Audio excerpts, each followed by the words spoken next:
Fala, galera do Meteoro Brasil! Estamos fazendo aí um Meteoro Repórter de urgência aqui nessa semana. Temos o prazer de receber o deputado federal Guilherme Boulos, que está lançando pela editora Contra a Corrente o seguinte livro, gente. A gente está aqui com as informações do livro dele.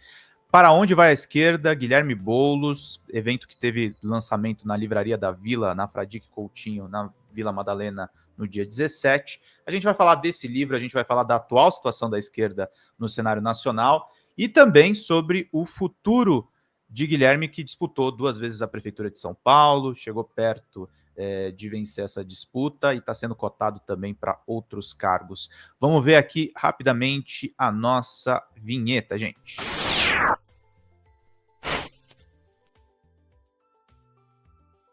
Agradecendo desde já a disponibilidade na agenda, deputado Guilherme Boulos, seja muito bem-vindo aqui ao Meteoro. Tudo bem? Como é que você está, Guilherme? Tudo bom, Pedro? Prazer falar contigo aqui com o público do Meteoro, meu irmão. Deixa eu te fazer uma pergunta, Guilherme. Por que esse livro Para Onde Vai a Esquerda? E uma pergunta relacionando com entrevistas recentes suas. Tem um pouco a ver com uma entrevista que você deu para a Mônica Bergamo, que você falou que a esquerda precisa se reinventar e que tem setores dela que querem que não exista mais esquerda, que seja uma disputa da direita com a extrema-direita. Me conta um pouco mais sobre esse livro. Tem a ver com isso, mas tem um outro pano de fundo, cara. Eu decidi escrever esse livro por uma percepção, uma angústia, que não é só minha, é de muita gente no nosso campo, de ver a dificuldade de reação que a esquerda tem tido nos últimos anos em relação ao ascenso da extrema-direita. Nós temos uma consolidação, não só no Brasil, em várias partes do mundo, de um fascismo do século XXI, da extrema-direita ganhando setores populares para o seu discurso, para a sua narrativa, da extrema-direita que é aliada, vamos dizer assim, incondicional do poder econômico, dos bilionários, se vendendo como antissistema, da extrema-direita tentando surfar na rejeição à política para construir uma alternativa autoritária, minando o que resta de liberdades democráticas no regime político atual. Então, num cenário como esse, é muito importante que a esquerda repense seus caminhos, reconheça as dificuldades que tem tido e onde está errando. Por exemplo, o tema da situação da classe trabalhadora hoje no Brasil. Dos entregadores de aplicativo, por exemplo. Por exemplo, mas o debate é o seguinte, há 40 anos, você tinha uma classe trabalhadora que era muito mais unificada, também por razões objetivas, porque tinha lá milhares de trabalhadores no chão de fábrica, numa única planta, trabalhando. Isso gera identidade coletiva, isso gera consciência de classe. O sindicalismo era uma ferramenta extremamente poderosa para organizar essa classe. E hoje você tem, com as mudanças no mundo do trabalho pelo neoliberalismo, você tem uma classe trabalhadora totalmente fragmentada, com uma parte dos trabalhadores que sequer se reconhecem como tais. Você tem o avanço de uma ideologia do empreendedorismo. Você tem o trabalhador por conta própria ganhando muita relevância nas plataformas de aplicativo, mas também fora delas. Então, a esquerda teve, não só aqui, uma dificuldade tremenda de reconhecer e responder a essa mudança de realidade dos trabalhadores. E a extrema-direita soube entrar aí. Você tem a disputa, que é um tema que você e o conjunto do ecossistema progressista nas redes sociais trava sempre, que é a disputa da batalha digital. É inevitável reconhecer que eles foram mais rápidos e eficientes em disputar a narrativa digital, o algoritmo, do que nós da esquerda. E hoje a luta política se dá também neste espaço. Não é que a luta política é apenas digital, é apenas nas redes, mas ela também acontece nesse espaço. Você tem A disputa nos territórios periféricos do país, que historicamente a esquerda teve hegemonia, que nós construímos instrumentos extremamente potentes, desde os movimentos de luta por moradia, os movimentos sociais periféricos, os grupos de cultura, as comunidades eclesiais de base, os movimentos que se organizaram em torno da Igreja Católica, e que hoje a extrema-direita ganha uma forte presença territorial a partir da adesão de lideranças evangélicas à sua ideologia e visão de mundo. Então, são esses temas que eu busquei trazer para a mesa, para a reflexão do campo progressista, propondo alternativas não só para a próxima eleição, também para ela, porque o ano que vem nós vamos ter uma batalha decisiva, mas para o próximo período histórico de como a esquerda pode e deve retomar a ofensiva no Brasil. E você foi, Boulos, até por setores do PSOL, eu não posso deixar de falar disso, quando você estava na eleição, na disputa contra o Ricardo Nunes e também contra o Pablo Marçal, você foi muito criticado por aquela live com o Marçal, mas não era só a respeito disso que eu queria perguntar. E você, na sua campanha, não teve medo de falar para a população mais pobre que a gente ia discutir a questão do empreendedorismo. É um tabu falar de empreendedorismo na esquerda e as pessoas confundem muito as pessoas que falam a respeito disso com pessoas que necessariamente coadunam com o neoliberalismo, com o capitalismo tardio. Como é que você enxerga um pouco essas críticas que você recebeu? Tem uma esquerda que só quer falar de Marx e não entendeu o vocabulário do trabalhador de hoje? Não estigmatizando Marx. Marx é um pensador genial, mas assim, as pessoas acho que não entenderam o que o cara da favela está falando. Você acha um pouco que está rolando isso? Eu acho que nós temos dois riscos para a esquerda nesse momento, qual ela tem que ter muita atenção. O conjunto da esquerda tem que ter muita atenção. É o que você começou dizendo na tua primeira pergunta, que é o risco centrista. Qual é o risco centrista? É um segmento da esquerda, ou do campo progressista, melhor dizendo, que passa a compreender que a extrema-direita está tão forte, está ganhando de lavada na sociedade, e que o único caminho para derrotar a extrema-direita seria a esquerda abrir mão dos seus princípios, das suas bandeiras, deixar de ser esquerda, se diluir num centro político para poder derrotar a extrema-direita. Esse caminho é extremamente perigoso. Esse caminho é perigoso porque ele é um caminho suicida para a esquerda, né? Se a gente fazendo disputa na sociedade, nós já estamos numa situação de defensiva, imagine se a esquerda abre mão de disputar suas ideias na sociedade. Será que o centro político, ou o que resta dele, vai defender tributação de super rico, vai defender fim da escala 6x1, vai defender o SUS? Não vai. Então, isso significaria um suicídio político da esquerda, é um erro, um atalho extremamente perigoso. Existem segmentos da centro-esquerda, do campo progressista que defendem isso. Eu chamo atenção para isso no livro. O outro atalho, digamos, inverso, é o sectarismo. São aqueles que acham que, para disputar o sentimento de rejeição ao sistema, de antissistema, de indignação popular com a extrema-direita, que tem conseguido capturar parte desse sentimento, a esquerda deve, pura e simplesmente, radicalizar o seu discurso ao extremo, defender o socialismo já, não fazer qualquer tipo de mediação com outros setores, não fazer frentes e alianças com o centro, sob a pena da esquerda ser vista como parte do establishment.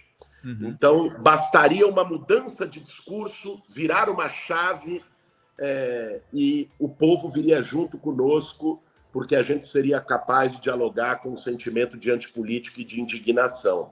Do meu ponto de vista, Pedro, isso é uma ilusão, né? As duas coisas, né? As duas. O primeiro atalho é mais perigoso, porque ele é mais oportunista. Agora, esse segundo é uma ilusão, porque existem vários grupos políticos, alguns quase seitas, que estão há décadas repetindo isso todos os dias e não conseguem eleger um vereador. Ou seja, não ganham base na sociedade. Não é porque você tem um discurso mais radicalizado, em tese. A esquerda tem muito medo de se reinventar, Boulos? Desculpa te interromper. Eu acho que existe uma dificuldade para qualquer campo político de lidar com as contradições de uma realidade nova e de se reinventar, né? Então, eu acho que nós temos que lidar com esses dois riscos. E, para mim, o papel da esquerda, é um pouco o que eu defendo e desenvolvo no livro, é um fio da navalha. É uma esquerda que, ao mesmo tempo, consiga manter de pé os seus princípios fundamentais, o sentido da sua existência, o enfrentamento às desigualdades sociais, a luta por um outro modelo de sociedade, a defesa intransigente dos interesses populares e dos trabalhadores, e, ao mesmo tempo, tem a capacidade de fazer a disputa real, uma disputa que vai além de colóquio acadêmico, a disputa real com o povo como ele pensa, e não como a gente idealiza que ele deveria pensar. Então, nesse sentido, o tema do empreendedorismo é um tema presente na sociedade. É lógico, ninguém ignora que a ideologia neoliberal buscou vender trabalhos precarizados, superexplorados, sob a aura de empreendedorismo. E ninguém está propondo corroborar isso. Mas o fato é que existem milhões de trabalhadores que hoje estão ganhos por essa lógica e com os quais nós precisamos dialogar, porque se nós não dialogarmos com esses trabalhadores, não só a partir dos nossos termos, mas a partir daquilo que eles reconhecem em si, nós vamos ficar só pregando no deserto. Então, eu acho que parte da divergência, das disputas que existem na esquerda, passam por essa diferença de percepção. Boulos, eu não posso fugir desse assunto, você sabe até o que eu vou perguntar. Nos últimos meses, seu nome tem sido ventilado para a Secretaria-Geral da Presidência da República. Isso foi uma coisa que mexeu, porque o Lula estava no bojo daquelas notícias que estavam vindo, que o Lula talvez fizesse uma reforma ministerial, alguns ministros foram trocados, teve a saída do Paulo Pimenta, a entrada do Sidônio, entre outras substituições, a entrada da Gleisi no governo, e o seu partido, PSOL, colocou barreiras a essa colocação, e também saíram notícias de que você não se candidataria em 2026 para assumir o ministério. Pergunta direto na lata, você vai ser ministro do Lula? E 2, se for ministro, como é que vai ser isso? Pedro, primeiro só uma correção. Quando essa especulação e essa discussão surgiu, não foi o PSOL que colocou qualquer tipo de barreira, foram setores minoritários do PSOL, que representam 1/3 na direção do partido. É natural, todo partido tem posições divergentes, todo partido que faz um debate democrático e tal, tem militância, tem vida real, tem posições divergentes. Só não se pode confundir isso com a posição da maioria do partido, porque não é fato. Agora, em relação ao tema propriamente do Ministério, Pedro, eu não me sinto à vontade para comentar e tratar disso por uma questão de respeito. Primeiro, respeito ao presidente Lula, que é quem teve voto e a quem cabe definir a sua equipe. Segundo, respeito ao ministro o Márcio, que é o ministro da Secretaria-Geral, um militante do nosso campo, e que não seria razoável da minha parte fazer esse debate publicamente em respeito ao governo e a quem está na Secretaria-Geral. E você pensa em voos maiores em 2026? Ou se reeleger deputado? Chama de voos maiores. Senado? Pedro, na verdade, eu ainda não defini qual o papel que eu vou cumprir na eleição do ano que vem, até porque o meu foco e a minha prioridade é trabalhar pela reeleição do presidente Lula, que eu acho que é o grande debate, o grande tema, o grande desafio da esquerda brasileira nesse momento. Mas hoje existem duas hipóteses para a minha participação no ano que vem. Uma delas, sim, é o Senado. O Senado vai ser uma disputa de foice. Senado, o bolsonarismo está atuando para poder capturar o Senado, estão priorizando, montando chapas no Brasil inteiro. Saiu pesquisa recente agora no Ideia Big Data, do Real Time Big Data, da Record, em que eu apareço como o nome melhor colocado no campo progressista. Em segundo lugar, atrás do Bananinha, que provavelmente não vai voltar para ser candidato com medo de ter o mesmo destino do papai.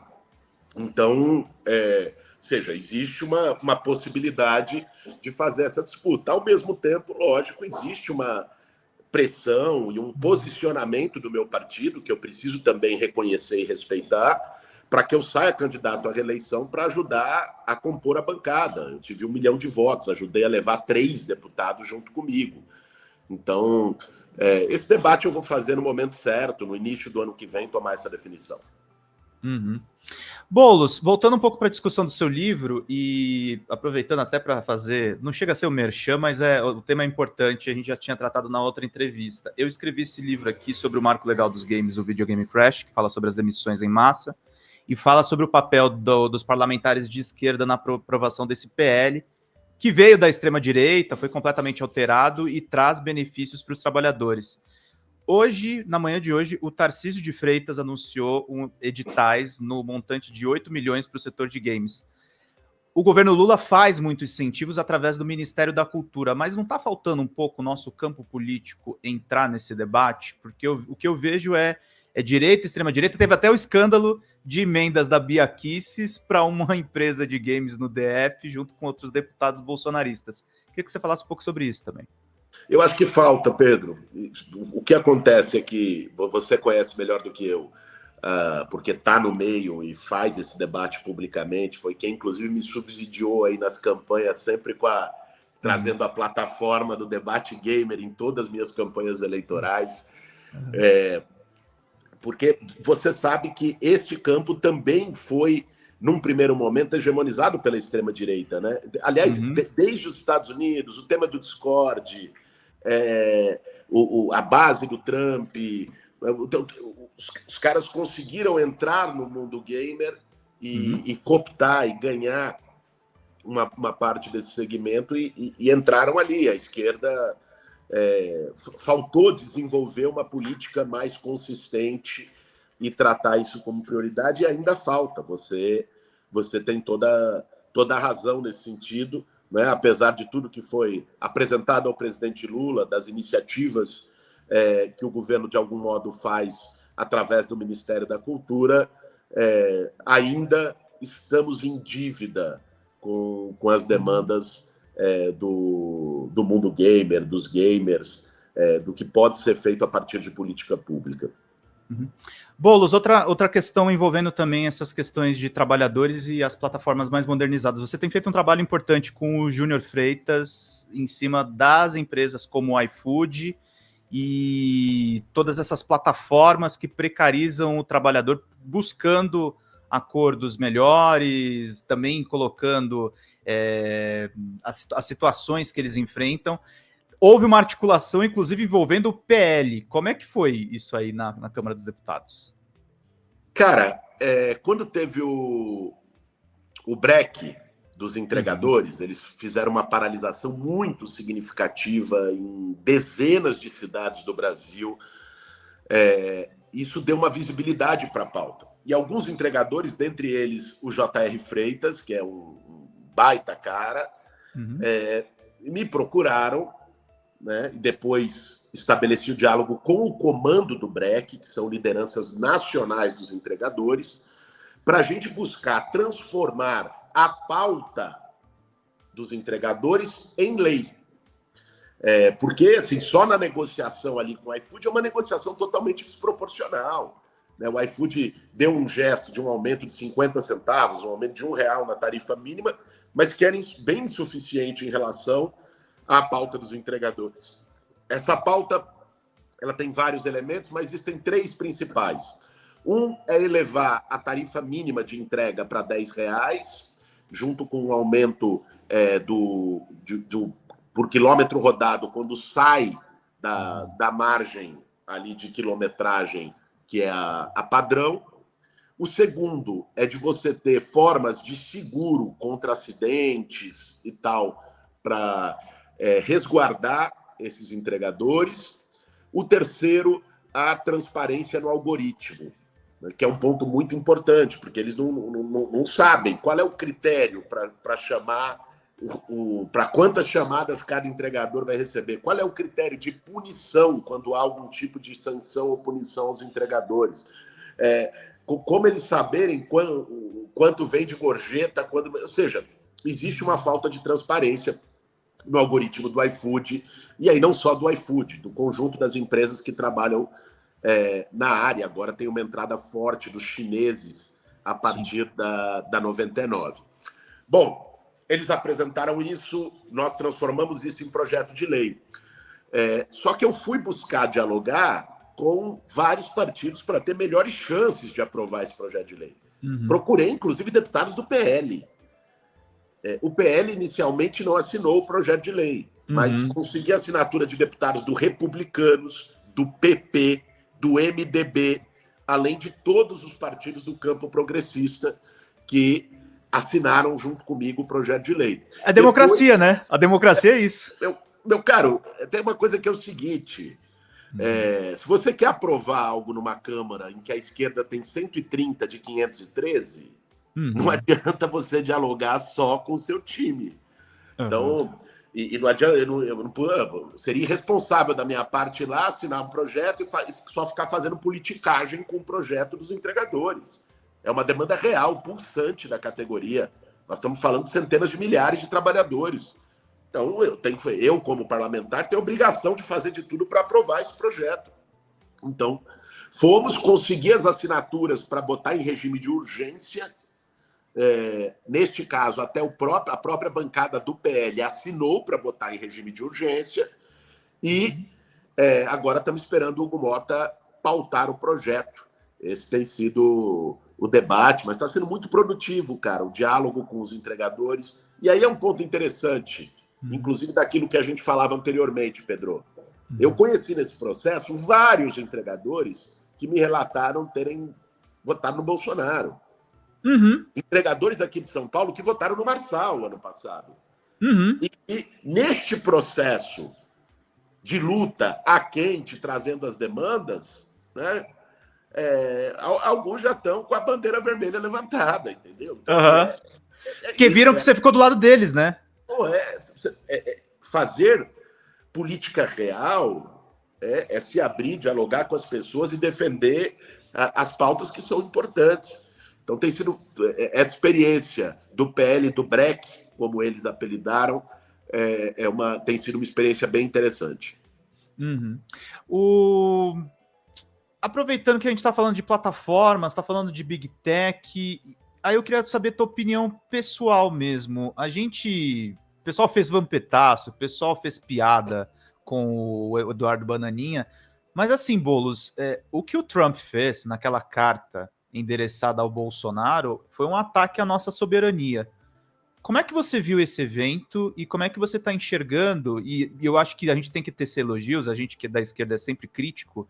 A comunicação do governo melhorou muito nessa pressão internacional, né? Como é que você viu isso? Ou se você discorda de mim, enfim. Pedro, eu acho que nós estamos vivendo um dos momentos mais cruciais do Brasil no século XXI, se não o mais crucial. Pela primeira vez, o Brasil recebe uma ameaça real de uma potência estrangeira, e não qualquer potência. A nação mais poderosa e rica do planeta. Ataca o Brasil de forma direta. Ataca a soberania nacional. Ameaça o país. Anuncia sanções econômicas. Não há, na história recente do Brasil, você pode procurar qualquer episódio um paralelo a esse. Isso é grave. A primeira coisa é a gente ter noção da gravidade do momento que nós estamos vivendo. É lógico, o pessoal se diverte com meme, a 25 Vampetaço. O vampetar. Mas o fato é o seguinte, nós estamos vivendo um momento gravíssimo, que implica riscos para o país, riscos de emprego, riscos de falência de setores econômicos importantes, riscos à nossa soberania política, mas implica também uma oportunidade. E o governo Lula, eu acho que tem sido extremamente correto e assertivo. Primeiro, em reafirmar a soberania nacional. Não se negocia. Tarifa se negocia. Questões econômicas se negocia. Soberania não se negocia. Aqui não. Aqui não. Então, o Supremo vai definir o que tiver que definir, o governo vai fazer o que tiver que fazer, né? O Trump que vai apitar lá nos Estados Unidos. Então, esse ponto, essa posição firme do governo e do presidente Lula é muito importante. Segundo lugar, esse processo permite que a gente separe o joio do trigo. Nós vivenciamos quase que uma distopia no Brasil, nos últimos anos, de setores antipopulares e antipatrióticos que conseguiram se vender para o conjunto da sociedade como patriotas. Essa gente usou a bandeira do Brasil à torta e à direito. Sim. Usou os símbolos nacionais à torta e à direito. Enquanto já tomava medida antinacional lá atrás. Não é só agora. Não foi agora que o Bolsonaro bateu continência para a bandeira dos Estados Unidos. Não foi agora que o Bolsonaro tentou entregar a Embraer para a Boeing. Não foi agora que o Bolsonaro privatizou a Eletrobras, o setor elétrico brasileiro, para o capital estrangeiro. Que país do mundo que se preze entrega um setor estratégico, o setor elétrico, para capital estrangeiro? Isso já acontecia. Só que eles conseguiam se vender como patriotas. Sim. Agora, sim, não tem mais meio termo. Sim. A máscara cai. Quando uma potência estrangeira ataca o Brasil e os caras estão do lado do Trump, estão debaixo da chave do Trump, estão conspirando... Eles querem nos destruir, né? É isso. Eles são lesa-pátria, são traidores da pátria, não tem meias palavras. Não tem... E as pessoas estão percebendo isso. O povo está percebendo isso. Inclusive o povo que pode ter votado na direita na última eleição. Então, e isso é importante que se consolide, porque isso limpa campo e deixa claro de qual lado cada um está num embate decisivo para o nosso país e para a nossa soberania. O Trump afundou o Tarcísio de Freitas? E a segunda pergunta, ele ajudou o Lula eleitoralmente? Cara, a gente sabe que essa situação é uma desgraça, mas eu tô falando... Deixa eu te falar, o Trump está preocupado com ele. O Trump não está preocupado com o Brasil, com o Lula, com o Bolsonaro. Talvez ele nem saiba quem é o Tarcísio. Sabe? Ele está preocupado com os Estados Unidos.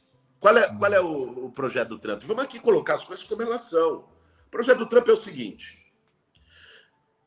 A China ameaça a hegemonia econômica norte-americana. A China tende a se tornar a maior economia do mundo em alguns anos. A maior parte da América Latina tem a China como principal parceira comercial e não os Estados Unidos. A América Latina sempre foi vista pelo imperialismo norte-americano como o quintal, a doutrina Monroe. América para os americanos.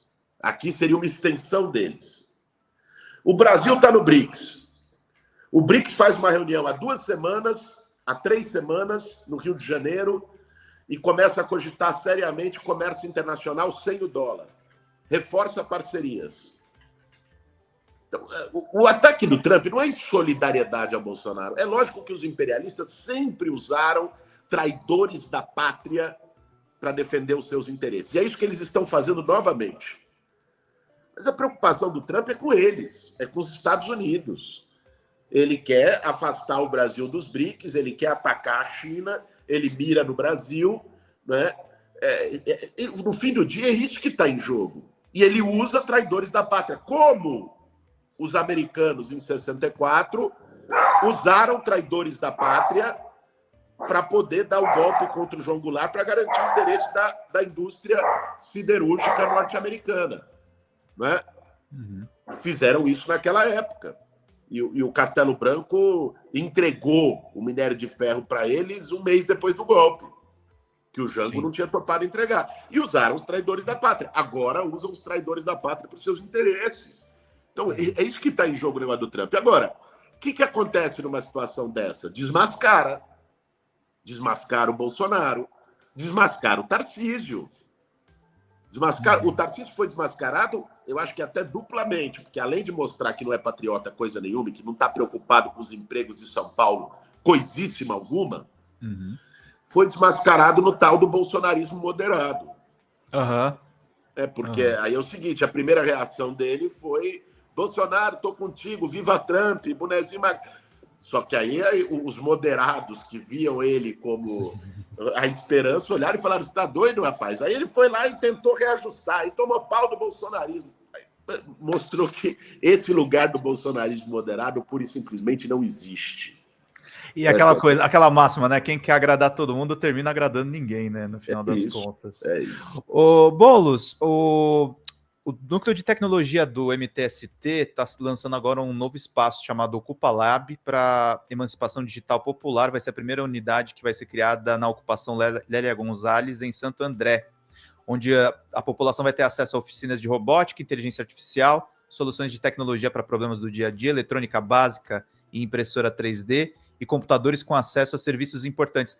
Queria que você falasse um pouco o que você acompanhou do núcleo de tecnologia do MTST e o que você está achando dessas novas iniciativas. Cara, o núcleo de tecnologia do MTST tem feito um trabalho assim, inédito, que eu vejo poucos setores da esquerda preocupados em fazer, e a partir do lugar de um movimento popular. Então, o núcleo de tecnologia do MTST ajudou a levar Wi-Fi para as cozinhas solidárias. O núcleo de tecnologia do MTST está levando tecnologias para a irrigação de horta comunitária urbana nas periferias.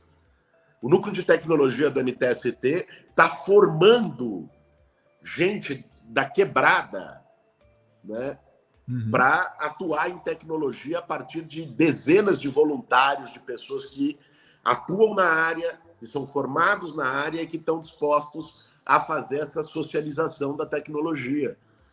E agora tem o Ocupa Lab, vai lançar um livro, eu escrevi o prefácio do livro do Núcleo de Tecnologia, e tem um trabalho assim, muito, muito legal, muito forte. Todas as oportunidades que eu tive de estar perto da turma, é lógico, hoje eu não estou mais no dia a dia do movimento, então não acompanho o trabalho ali em tempo real, mas cada vez me surpreende mais pelo acúmulo de conhecimento e, sobretudo, pela disposição de transferência desse conhecimento para as periferias, para as ocupações, para os setores populares. Você me fez uma correção numa das respostas, você estava falando a respeito daquela questão lá do assunto do Ministério, e como é que você vê para 2026 essas brigas internas dentro da esquerda? Você acha que o nome do Lula é consenso, vem forte para uma vitória em 26, ou você acha que essa esquerda, que muitas vezes faz críticas, que ficam nessa esperança de ter uma revolução, vão atrapalhar bastante a gente ano que vem? Não, eu acho que nós vamos ter uma ampla frente na esquerda. Eu não acho nenhum problema que as pessoas tenham a esperança de fazer revolução. A perspectiva revolucionária ela é essencial para a esquerda. O que eu acho que pode ser um problema é quando as pessoas constroem uma análise purista que não enfrenta as contradições reais da realidade e acabam se tornando quase como se limitando a ser uma consciência crítica da esquerda, né? É você ficar como testemunha da história, dizendo que está tudo errado, que não deve por aí e tal. Isso deságua no antipetismo? Às vezes deságua, né? O PT é a força hegemônica da esquerda brasileira, então, por vezes, isso se torna um antipetismo. Mas eu acho que, assim, nós temos que pensar o que significa expressão real de base social consolidada na esquerda brasileira. E nesse sentido, a esquerda vai estar unificada em torno do nome do Lula. Qual a tua avaliação de conjuntura do governo nesse momento, além das pressões internacionais, Boulos? Está indo bem? Tem coisas a melhorar? Você acha que a questão da relação com o Congresso e aquela manobra absurda do IOF, o governo está acertando as pontas e ficando um pouco menos refém do Centrão? Pedro, nós estamos, eu acho, no melhor momento do governo Lula 3. Tá? Por quê? porque o governo saiu das cordas na luta política interna, o governo conseguiu mostrar para o Brasil a sua agenda e mostrar de um jeito que pôde ser compreendido.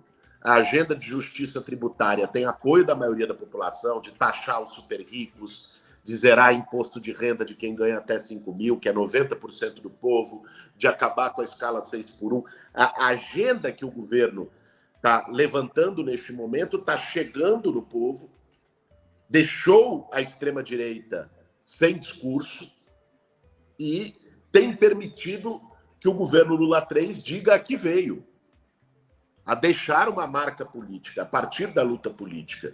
Então, eu acho que nós estamos no melhor momento, além do que a resposta altiva, soberana do presidente Lula diante dos ataques ao Brasil vindos do Donald Trump. Então, precisamos seguir nessa toada, aprofundar essa linha, manter uma ofensiva na disputa digital, retomar uma ofensiva na disputa social e de rua, com mobilizações. Vamos lembrar que nós fizemos pela primeira vez uma mobilização maior que a deles neste período de governo Lula, né?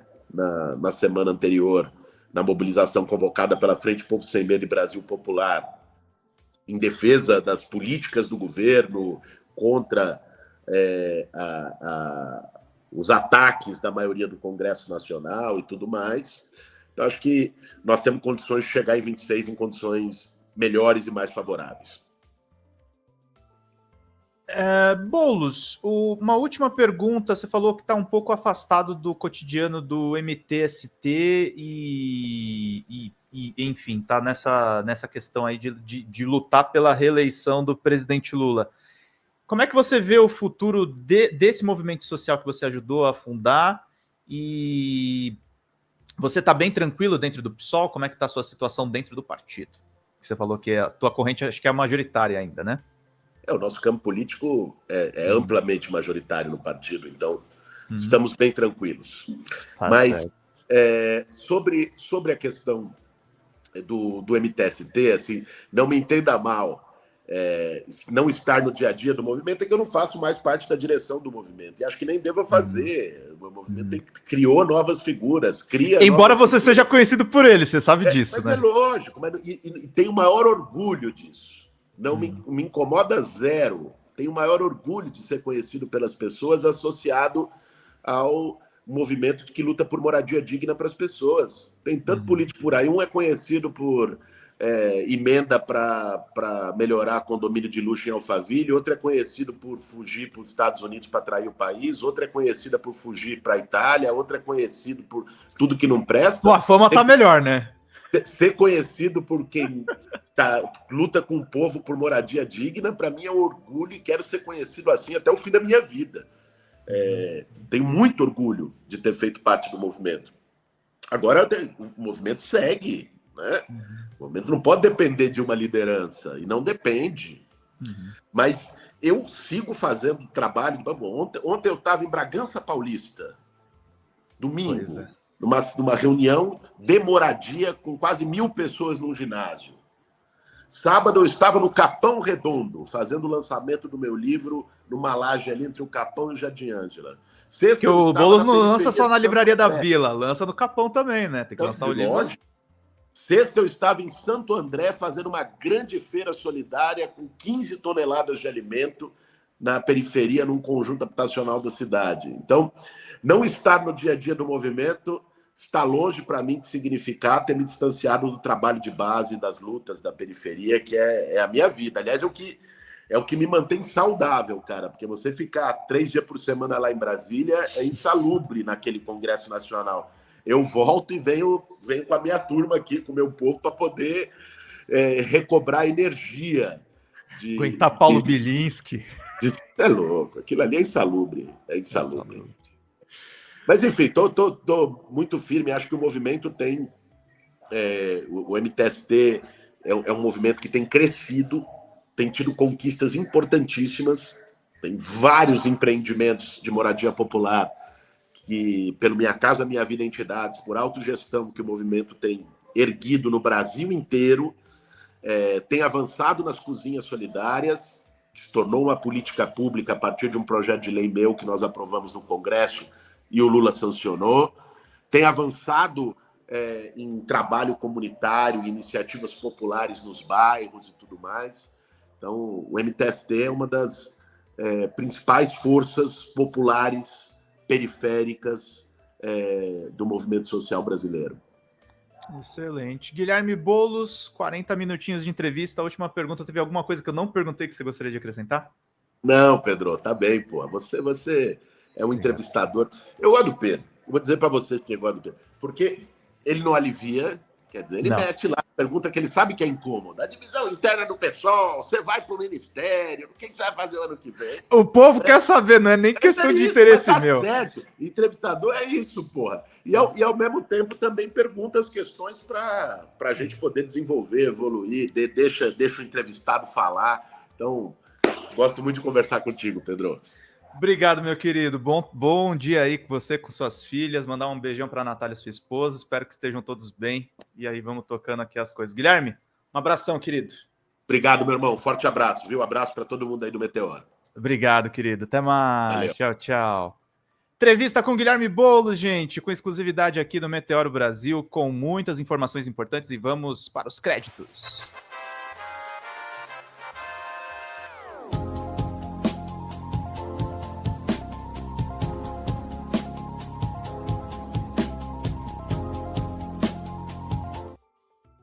Vida longa e próspera, gente. Até mais. Tchau, tchau.